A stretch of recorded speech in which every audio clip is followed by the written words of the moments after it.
à tout le monde, j'espère que vous avez la pêche, j'espère que vous avez la banane. Aujourd'hui on se retrouve pour la petite canalisation du collectif masculin que j'aurais dû faire ce week-end mais que je n'ai pas pu étant donné que j'étais tellement HS que c'était compliqué. J'espère en tout cas que vous allez bien et que pour vous, de votre côté, vous avez passé un excellent week-end. Aujourd'hui, on va voir un petit peu comment ça se passe du coup, du côté de ce collectif masculin. Alors dans les canalisations, pour ceux qui ne savent pas, j'utilise le pronom je pour une meilleure identification, c'est-à-dire qu'on se met mieux à la place de ces canas. Le but, c'est vraiment de mettre des mots sur ce qui se passe un petit peu dans votre vie, que vous soyez féminin ou masculin. Dans tous les cas, vous avez les deux à l'intérieur de vous. Donc, dans tous les cas, il y a une part de cette cana qui est censée vous parler, ou pas, hein, parce que ça ne veut pas parler à tout le monde, bien entendu. Ça reste du général. Mais voilà, n'oubliez pas de voir du coup votre polarité masculine à l'intérieur de vous avant de voir quelqu'un qui serait incarné en face. Je vous rappelle aussi très rapidement que vous avez le soin du mois d'août qui va... donc on va nettoyer les énergies du mois d'août. C'est pour ça qu'on le fait début septembre, parce qu'il faut attendre que le mois soit écoulé avant de pouvoir nettoyer ce qu'il y avait. Et ce mois d'août, on en parle, avec ce point culminant du coup du portail du lion le 8 août, avec cette nouvelle lune où j'ai eu beaucoup de témoignages qui m'ont dit cette nouvelle lune m'a rendu physiquement malade. On a eu un mois qui a été assez ouf avec beaucoup d'apathie. Donc l'apathie, c'est quand vous avez littéralement envie de rien, c'est quand vous avez une flemme pour absolument tout, et surtout beaucoup d'angoisse, beaucoup de sentiments d'échec, beaucoup de pensées parasites, de pensées négatives en mode de toute façon mes projets ne vont jamais se réaliser, ça va pas pouvoir se passer, je ne le mérite pas, etc., etc. Et ben, vous voyez, tout ça, on va le virer. Pourquoi ? Parce que, déjà, ça nous plombe et que c'est pas spécialement bon, mais surtout parce que le mois de septembre est un mois qui est très, très, très important énergétiquement parlant. C'est là où on met les choses en place, c'est là où littéralement nos projets doivent se faire. Donc, on va enlever toutes ces énergies négatives qui nous freinent dans nos projets, qui freinent nos projets tout court, pour que vraiment on puisse souffler et mettre tout ça en place, tout ce qu'on a travaillé tout au long de l'année pour pouvoir le mettre en place, et ben ça va pouvoir se faire au mois de septembre. Et du coup, le soin, il est là pour vraiment vous donner les meilleures énergies possibles pour ça.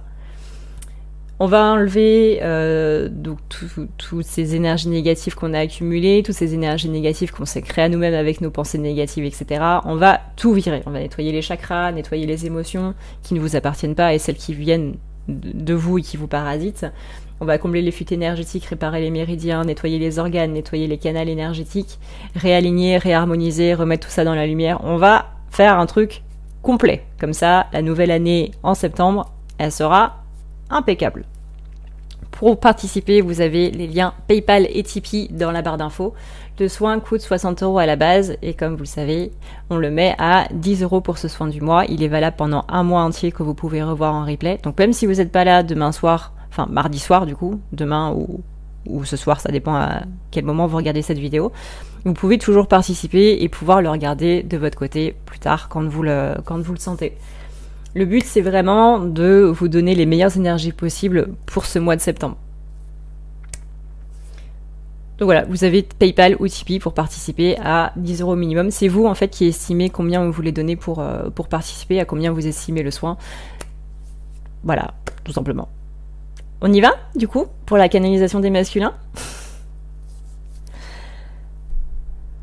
Ah oui, j'avais oublié, si vous participez avec PayPal, s'il vous plaît, vraiment très important, n'oubliez pas de mettre votre adresse mail dans la partie message. Si jamais vous avez oublié, c'est pas grave, vous pouvez initier une conversation directement sur PayPal ou venir sur mon site à nepalire-la-nuit.com pour venir me la donner. Parce que parfois la partie message elle s'affiche pas, je ne sais pas pourquoi, mais parfois elle ne s'affiche pas. Donc n'hésitez pas à venir me donner votre adresse mail si jamais vous l'avez zappé. Alors, on y va donc pour cette canalisation des masculins après 4 minutes 20 de blabla. C'est parti.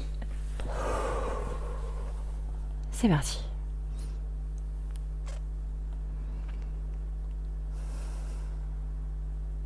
On sent beaucoup de tension chez les masculins. Beaucoup de doutes, beaucoup de peur surtout. Au-delà des doutes, c'est surtout la peur qu'on ressent le plus. Une peur qui est un petit peu cachée. Vous savez, en général, les peurs, c'est pas vraiment ce qui va nous apparaître de manière le plus flagrant. Moi, je connais, c'est j'ai peur de pas y arriver. C'est marrant parce que en fait c'est comme si les énergies que les féminins avaient durant le mois d'août, les masculins vont l'avoir durant le mois de septembre. Vous le savez, hein, au niveau énergétique, le collectif féminin a généralement les énergies avant les masculins.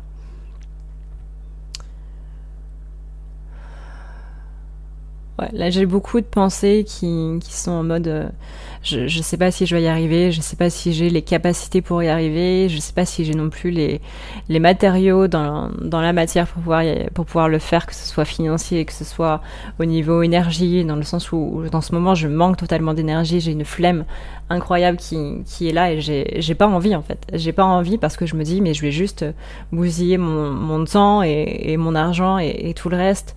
Et que au final ça servira pas à grand chose. C'est-à-dire que là je suis dans une optique, moi membre du collectif masculin, qui est un petit peu dans cet état d'esprit de mais peu importe ce que tu fais, ça n'arrivera pas. Pourquoi? Parce que t'es pas bon pour ça, tu vas pas y arriver, ou même s'il y a quelque chose qui arrive à se mettre en place, tu vas juste le bousiller et ça servira strictement à rien.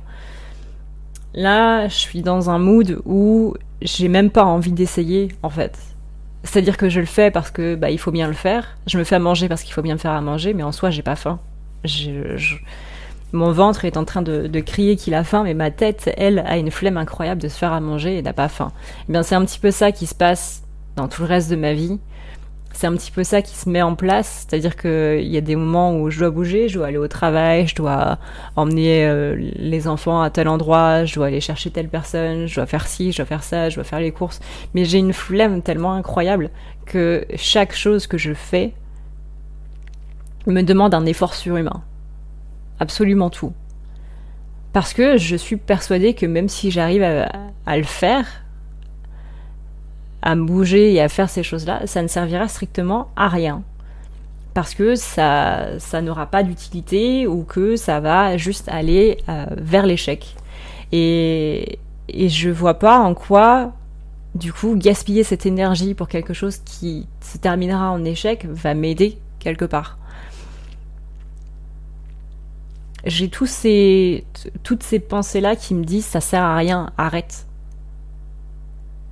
Arrête de faire des efforts, arrête de gaspiller ton énergie là-dedans, arrête de faire ça, arrête, ça sert à rien. J'ai vraiment ce côté où je suis totalement désespérée en fait. C'est-à-dire que c'est quelque chose que je n'avouerai jamais dans la matière, c'est quelque chose que je ne dirai jamais, mais je suis désespérée. De me dire qu'à un moment, ma vie va changer, que la roue va tourner. Ouais, non, pour moi, la roue, elle tourne pour les autres, elle tourne pas pour moi. Pourquoi? Elle a jamais tourné dans ma vie. Qu'est-ce qui ferait que d'un coup, elle se mette à tourner dans le bon sens? Alors ouais, j'ai eu des moments sympas, j'ai eu des trucs qui me sont arrivés, qui étaient bien. Mais pour moi, c'est pas assez. C'est pas assez. Par rapport à l'objectif que je me donne, c'est pas assez. Pour moi, c'est un semi-échec. C'est une mini-victoire. Et je vois plus le fait que j'ai manqué des choses là-dedans plutôt que je les ai vraiment réussies. Alors, face aux gens, je vais dire ouais, effectivement, c'est une victoire. Mais dans le fond, je le pense pas. Je le pense pas parce que je le vois pas comme ça. Mon objectif était plus élevé que ça. J'ai réussi un palier sur les 3. Bah ouais, j'en ai réussi un. Il m'en manque 2. Donc du coup, c'est pas bien. Alors, peut-être que je suis trop perfectionniste, peut-être que je me la barre trop haut, peut-être que... Mais pour moi, dans la vie, tu vises le haut, en fait. Tu vises pas le bas. Ça sert à rien de viser le bas. Et si j'arrive pas à aller jusqu'en haut et que j'ai juste la moitié de l'échelle, ça me va pas. Parce que mon objectif était plus haut. Et du coup, pour moi, c'est un échec. Et ça me saoule. Ça me saoule parce que depuis le début de l'année, c'est comme ça. Depuis un bon moment, je suis là en train de me dire mais ça sert à quoi que tu fasses tout ça? Ça sert à quoi que tu trimes pour ça, en fait? Elle est où la leçon là-dedans? Elle est où l'entourloupe, en fait? Pourquoi est-ce que quand je me donne corps et âme et que je mets toutes mes énergies pour quelque chose, ça ne marche pas comme je veux que ça marche? Pourquoi est-ce qu'on me donne à chaque fois la moitié de ce que je veux avoir? Ou un dixième de ce que je veux avoir? Pourquoi est-ce que dans tout ce que j'entreprends dans ma vie, pour tous les efforts, pour toute l'énergie que je mets dedans, on va m'en donner seulement une partie? Moi, je trouve ça dégueulasse. Et c'est ça aujourd'hui qui fait que j'ai pas envie d'en foutre une rame. C'est ça qui fait que à chaque fois que je vise quelque chose et que soit ça tombe carrément à côté de la plaque et du coup j'ai absolument pas ce que je veux mais quelque chose d'autre, bah ça me va pas. Et pourquoi je devrais me contenter de quelque chose comme ça? Pourquoi je devrais me contenter de seulement la moitié de ce que je peux avoir? Et de ce pourquoi je trime. Alors oui, j'aimerais être comme ces gens qui sont là en mode ouais, j'ai eu que ça, mais ça me va parce que j'ai eu quelque chose plutôt que rien et c'est mieux que rien. Moi, j'arrive pas. Moi, j'arrive pas. Moi, il me faut tout ou tout, tout simplement. Alors c'est peut-être trop, effectivement, que je demande à l'univers, à Dieu ou peu importe le nom qu'on lui donne. Mais si je mets autant d'efforts, d'argent, d'investissement, d'énergie, d'énergie physique, d'énergie mentale et tout ce qui s'ensuit, bah je suis désolée, mais c'est pas pour avoir la moitié. Et donc moi là, je suis dans un mood où ça me saoule et où du coup bah la résultante que ça en donne, c'est bah ok, je fais plus rien. Quitte à avoir plus rien, bah autant ne faire plus rien. Si je me tue à la tâche pour que mes projets se mettent en place, pour que tout aille bien, et qu'au final non, bah pourquoi je continue à le faire? Là, je suis vraiment dans des pensées où bah,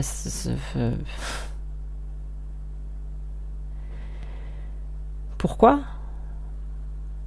Il y en a qui en font moins que moi et qui arrivent à avoir plein de choses.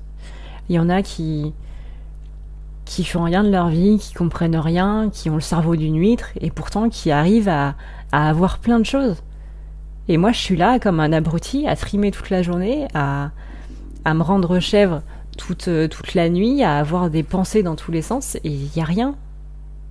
Elle est où la justice là-dedans? Elle est où je sais pas. Je vois des amis qui je sais pas, qui ont 2 neurones qui arrivent pas à se toucher, qui font le quart de tout ce que je fais et qui ont un compte en banque plus rempli que le mien,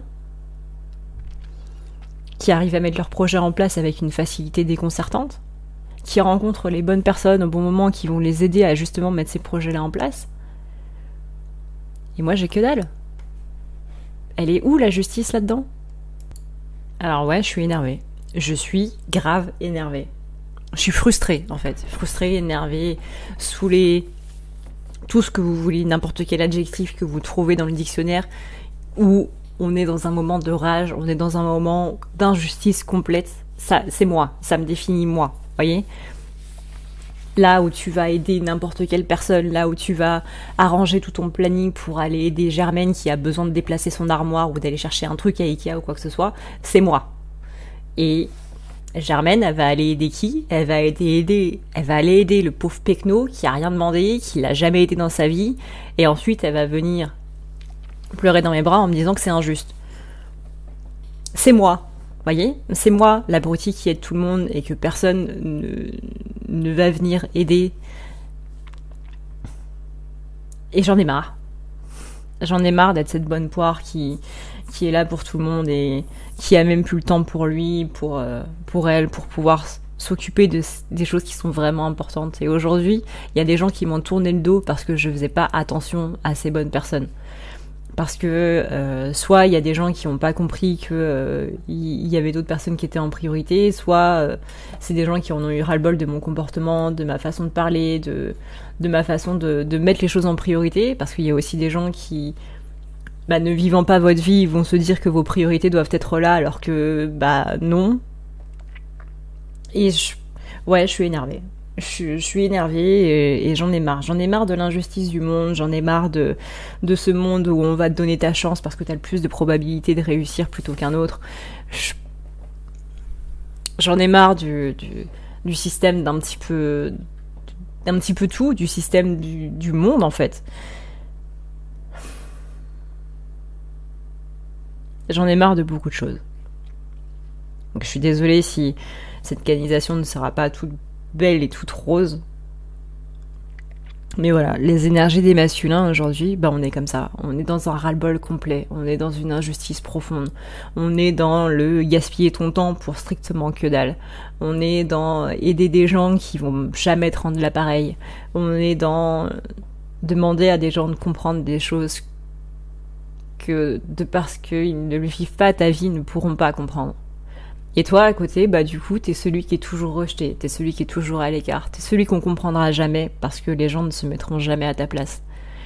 Donc si toi aussi t'es dans ce mood de les gens ne se mettront jamais à ma place, ne me comprendront jamais, ni mes décisions, ni moi, ni mes projets, ni ce que j'ai envie de mettre en place, ni pourquoi je vis, ni pourquoi je me suis fait tatouer ça, pourquoi j'écoute cette musique, pourquoi est-ce que je suis dans ce mood-là en ce moment, eh ben bienvenue dans le collectif des masculins. C'est que c'est ta partie masculine intérieure qui parle à l'heure actuelle. Si t'es saoulé, que t'en as marre de tout et que t'as plus envie d'en foutre une rame, c'est que t'es dans le collectif masculin à l'heure actuelle.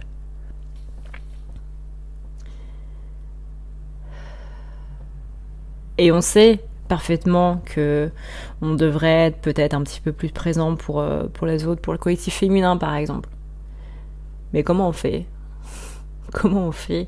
C'est-à-dire que là, à l'heure actuelle, le collectif féminin est une sorte d'alien pour nous. Quelqu'un qui ne parle pas notre langue.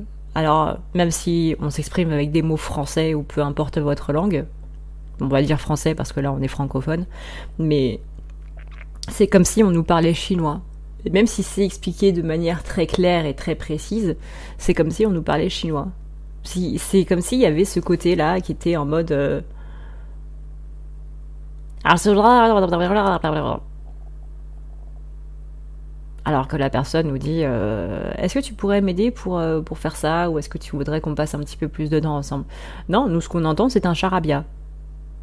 Notre cerveau l'entend, notre cerveau l'analyse, et notre cerveau ne comprend pas. Comment, pourquoi, je ne sais pas, je pourrais pas vous dire. Mais à l'heure actuelle, la majorité des personnes du collectif féminin avec qui je parle, je n'arrive pas à les comprendre. Moi, membre du collectif masculin. C'est quelque chose que j'ai remarqué depuis quelques semaines. Il y a des moments où on arrive à s'entendre parfaitement, il y a des moments où on n'arrive pas à s'entendre. Mais surtout, et ça c'est quelque chose que on ne pourra pas dire de manière consciente, parce qu'on n'a pas envie de s'en rendre conscience, de le mettre en conscience du moins, c'est qu'on a peur de perdre ces personnes-là. Que ce soit des personnes qui soient des membres de notre famille, que ce soit des personnes qui soient des amis, que ce soit des personnes qui soient dans notre cercle amoureux, peu importe, mais ce sont des personnes qu'on n'a pas envie de perdre. Parce qu'on sait que ce sont des personnes qui voient plus loin que le bout de leur nez, qui voient plus loin que ce qui est. Alors même s'il y a des problèmes de compréhension, même si... Ce que j'entends par problème de compréhension, c'est que ce sont peut-être des personnes qui ont du mal à se mettre à notre place, et justement qui vont nous dire ta priorité elle est là, ta priorité ça doit être moi, alors que j'ai d'autres priorités effectivement dans la vie, et que des personnes qui ne vivent pas ma vie ne peuvent pas comprendre. Et ça, effectivement, c'est un petit peu frustrant, mais je peux comprendre. Je peux totalement comprendre que cette personne elle a envie que je la mette en priorité. C'est totalement normal, c'est humain. Et j'en veux pas à cette personne-là. Je peux pas en vouloir à cette personne-là. C'est impossible. Parce que encore une fois, je comprends ce qu'elle ressent, je comprends de quoi elle a besoin. Et actuellement, elle a besoin de moi ou d'autres personnes du collectif masculin, peut-être. C'est une personne qui actuellement a besoin de soutien. Malheureusement, à l'heure actuelle, je peux pas apporter de soutien. Et ça m'énerve. Ça m'énerve parce que je me sens totalement incapable. Et ça me renvoie à ma nullité ambiante, en fait. À ma nullité de naissance même. Je me sens nulle depuis la naissance. Même si cette personne me fait des compliments, je vais pas y croire. Même si cette personne comble tous mes besoins et me dit tiens, écoute, t'as besoin d'argent, tiens, voilà un chèque. Mais jamais je vais l'accepter ce chèque. Et c'est exactement la même chose qui se passe avec les compliments. Imaginez, vous avez une dette de, je sais pas moi, 150 000 euros. C'est beaucoup 150 000 euros. Il y a une personne qui vous dit écoute, moi je peux combler toutes tes dettes, il n'y a pas de problème, tiens, voilà un chèque de 200 000 euros. Comme ça, tu auras un apport en plus et qui va te permettre de pouvoir repartir. Donc non seulement je comble tes dettes, mais en plus je te donne plus. Vous dites non. Vous dites non, c'est beaucoup trop, qu'est-ce que tu fais Non, je peux pas accepter ça, ça va pas la tête, c'est beaucoup trop. Même si cette personne a les moyens, vous savez que cette personne qui a des milliards par mois, vous n'accepteriez pas un chèque de 200 000 euros. Vous n'accepteriez même pas un chèque de 100 balles. Et bah, avec les compliments, c'est pareil. Et nous, on est dans ce mood-là de je peux pas accepter ce que tu me dis, en fait. Tu m'offres une sortie, tu me dis de voir là parce que c'est là qu'est le problème et que j'arrive pas à le voir. Je peux pas. On ne peut pas. C'est pas possible. Quand vous dites à une personne ton problème il est là, la personne ne voudra pas voir que le problème est là. Parce que c'est trop dur de se rendre compte que le problème il est là. Parce qu'il y a plein de choses derrière. Pour des gens de l'extérieur, c'est facile, il y a juste à dire bah ouais, ton problème il est là. Oui, mais pour nous qui vivons le truc, ce problème-là, ça entraîne des problèmes liés à l'enfance, ça entraîne beaucoup de traumatismes, ça entraîne des répercussions par rapport à ces traumatismes qui nous ont donné des comportements, qui nous ont donné des doutes, qui nous ont donné des peurs. C'est, par exemple, ton problème, c'est que t'arrives pas à accepter les compliments. Parce qu'on m'en a jamais fait avant. Parce que moi, j'ai pas vécu dans une famille remplie d'amour, remplie de ci, remplie de ça, avec une maman qui me disait « c'est bien mon fils, je suis fière de toi ». On me disait tout le temps « ce que tu fais, c'est jamais assez ». Le fait que j'arrive pas à me contenter d'avoir un palier sur les 3 que j'avais demandé, c'est parce que moi, quand j'étais gamin, c'était tout le temps ça. C'était tout le temps, t'as fait la vaisselle ? Bah ouais, mais t'as pas fait l'aspirateur, t'as pas fait la serpillière, tu t'es pas occupé de ta sœur, t'as pas fait ci, t'as pas fait ça. Et c'est ça, ma vie. C'est que peu importe où j'ai été dans ma vie, peu importe dans quelle famille j'ai été, ça m'a suivi partout. Partout, j'avais des gens avec moi où c'était pas assez. Et aujourd'hui, on me demande, ouais, mais contente-toi de ce que tu as. Mais je sais pas me contenter de ce que j'ai. On m'a pas appris à me contenter de ce que j'ai. Alors même si j'ai ma meilleure amie qui va tout d'un coup se passionner en psychologie, qui va me dire, ouais, mais il faut que tu fasses ça, et puis comme ça, et puis regarde ta blessure d'injustice par rapport à ta blessure de rejet, et puis tu voudrais faire comme ça, parce que tu vois, la solution, elle est là. Va bouffer ton magazine. Et laisse-moi tranquille. Parce que les choses que tu vas soulever en disant ça et ça, blessure d'injustice, de rejet, de blabla et de machin, t'imagines même pas ce que ça va soulever. T'imagines même pas ce que ça va soulever. Parce que, ouais, c'est facile de dire, ouais, blessure de rejet, blessure de machin. Mais t'imagines même pas ce qu'il y a derrière le rejet de la blessure de rejet. Vraiment. Et c'est ça aussi qui m'énerve, c'est tous ces gens qui se mettent dans la psychologie, tous ces gens qui se mettent dans la psychanalyse, parce qu'ils ont regardé 2-3 vidéos YouTube et qui vont venir vous faire la leçon en vous disant « j'ai la solution à ton problème ». Non, le problème est bien plus profond que ça, sinon ça aurait déjà été réglé depuis longtemps. Et si vous aussi, vous en avez marre des personnes qui sont comme ça et qui viennent vous faire la leçon, pas spécialement en mode leçon, mais qui viennent avec toute la bienveillance du monde vous dire des choses pour essayer que vous alliez mieux, si vous aussi vous en avez marre, bienvenue dans le collectif masculin. C'est que votre polarité masculine, elle est présente. Elle est présente. Et nous, actuellement, masculins, on appelle ça des donneurs de leçons. Alors même s'ils viennent, encore une fois, avec toute la bienveillance du monde, c'est le côté « occupe-toi de ton magazine et laisse-moi tranquille ». Occupe-toi de tes vidéos et laisse-moi tranquille. Occupe-toi de ton psychanalyste préféré et laisse-moi tranquille. Parce que moi, j'ai pas demandé à avoir une psychanalyste. J'ai pas demandé à ce que quelqu'un vienne me dire « il y a ça qui va pas dans ta vie ». Ouais, je sais qu'il y a ça qui va pas dans ma vie. C'est très gentil de me le pointer du doigt. En ce moment, je suis dans un mood où n'importe quelle chose qu'on va me dire va être vue comme un reproche. Alors, s'il y a un conseil que je peux donner aux gens, c'est éviter, s'il vous plaît, même si c'est avec une bonne intention ou quoi que ce soit, vraiment éviter de nous dire qu'il y a des choses qui vont pas, éviter de parler des sujets qui fâchent. Vraiment. Alors, je suis désolée parce que c'est pas le genre de canard qui, je suis sûre, vous vous attendiez à avoir. Mais là, nous, collectif masculin, on en a ras-le-bol. On est en mode... il va se passer quoi encore, quoi. Mais je pense qu'on avait besoin de le dire quand même.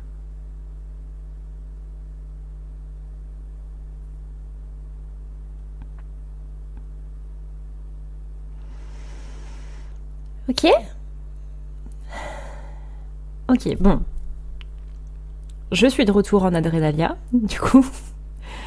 Bon, je sentais qu'il y avait quelque chose d'assez hard qui allait se passer durant cette cana. Comment vous dire? Je n'ai pas de formulation précise qui me vient à l'esprit là, mis à part que waouh, ça dépote. Je trouve ça quand même bien, même si effectivement le message, le fond du message était quand même assez. Il faut l'encaisser. Il faut l'encaisser. Je pense pas qu'il y ait de pics visés. En général, je les sens quand il y a des pics qui sont visés pour les féminines ou quoi que ce soit. Là, c'était vraiment de manière très générale. Donc, je vous rassure, il ne faut pas prendre ça de manière personnelle par rapport au truc des vidéos, des machins, toi qui regardes des vidéos de psychanalyse, etc., etc. C'est pas du tout à prendre personnellement, vraiment. C'est vraiment un ras-le-bol général. C'est pas visé contre une seule et même personne. On sent vraiment que les masculins là, ils sont saturés, qu'ils sont épuisés, qu'ils en peuvent plus. C'est vraiment comme les féminines le mois dernier au mois d'août.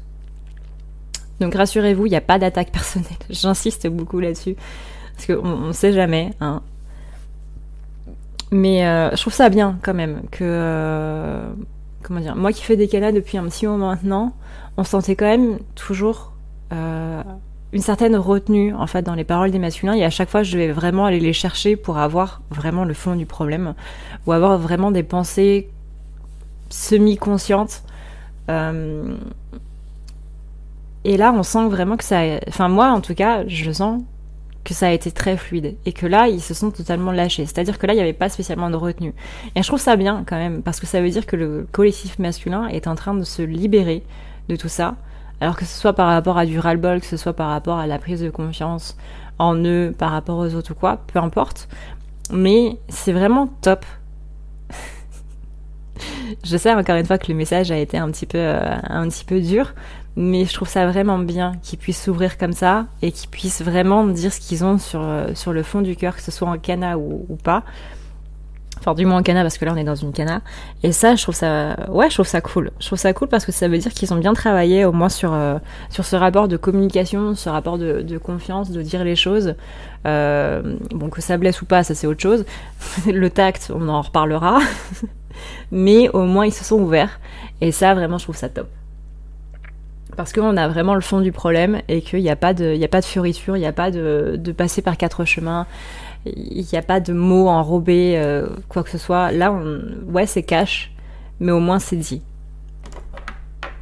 Donc, prenez quand même du temps pour analyser tout ça, pour digérer un petit peu tout ça. N'hésitez pas à réécouter, vous savez, c'est l'écoute à froid et l'écoute à chaud. La première écoute, on entend certains messages qu'on n'entend pas dans les autres écoutes. Donc voilà, c'est tout pour moi. Du coup, je vais vous laisser.